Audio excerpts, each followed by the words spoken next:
Hey all, I'm going to show you how I get ready to prep my bread. So I get the kitchen all clean and get everything set up, get my containers out for my yeast and my flour. Tonight I'm baking 4 loaves all together. So I have all my supplies out, my water, my flour, my salt and yeast and tools. And that is my dough hook. I cannot live without this King Arthur dough hook. This has changed the way that I bake bread altogether. It is absolutely amazing. And my water, room temperature, I keep them in these containers. It's very important to have flour and water both the same exact temperature. I use a scale to weigh everything out. So I get started with 375 grams of water. And since I'm doing these loaves overnight tonight, I'm only going to use 3 grams of yeast. And then I use this little tool from IKEA that I froth my coffee creamer with. It's the same thing. That is actually what I mix the yeast and the water with, and then I put it off to the side so that it can rest for a little bit while I measure out the flour and everything else.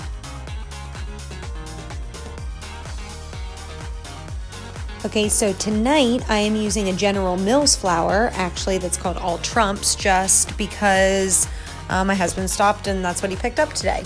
So, but my favorite is actually the King Arthur flour. The artisan flour is my absolute favorite, but there's a couple different ones that I'll use. And each flour that you use, you kind of get familiar then with the way that it rises, and you'll have like different personal preferences and things like that. So I weigh out all the flour, 500 grams into each container so that it makes it easier when I put it all together. So then once I have my yeast ready and my flour weighed out, I like to use this really heavy bowl that was my grandmother's to mix because it has good weight to it. And since I already have everything pre-mixed, it's just a matter of putting the flour in the bowl, and then I add 10 grams of table salt.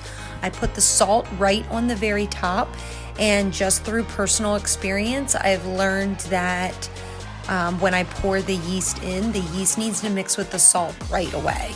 That's just what I found has been working well for me. So I pour the yeast mixture, yeast and water over.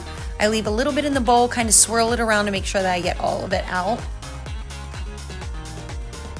And then once it starts joining in with the flour, that's when I use my dough hook and then completely combine it. It's really sticky at first.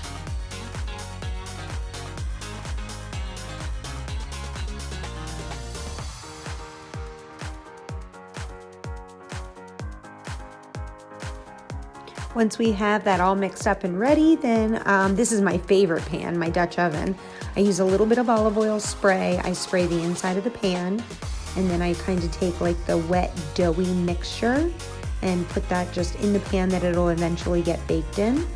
I cover it with a tea towel, set it off to the side for about 20 to 30 minutes, and then the first proof will be after that. So I just go through and I mix these all up while the other ones are waiting. And when I'm doing all 4 at a time, by the time I'm kind of done each step, it's almost time to start the next step. So that works out pretty well.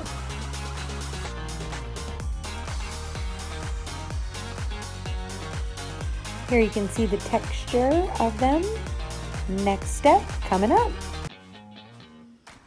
About 30 minutes later, it's ready for its first proofing. It's starting to build some elasticity. It's super sticky, super sticky. So I use a lot of extra flour when I'm laying it down so it doesn't stick to my hands or the cutting board. And basically what you're doing is folding it and just building some elasticity in it. So I just keep folding over, stretching a little bit. And then eventually I kind of like roll it just into a dough ball and keep trapping air on the inside, I guess. And then it goes back in the pan, covered up overnight, and I will get up tomorrow morning at about between 5 and 6, and I will proof again. So see you then. Bye.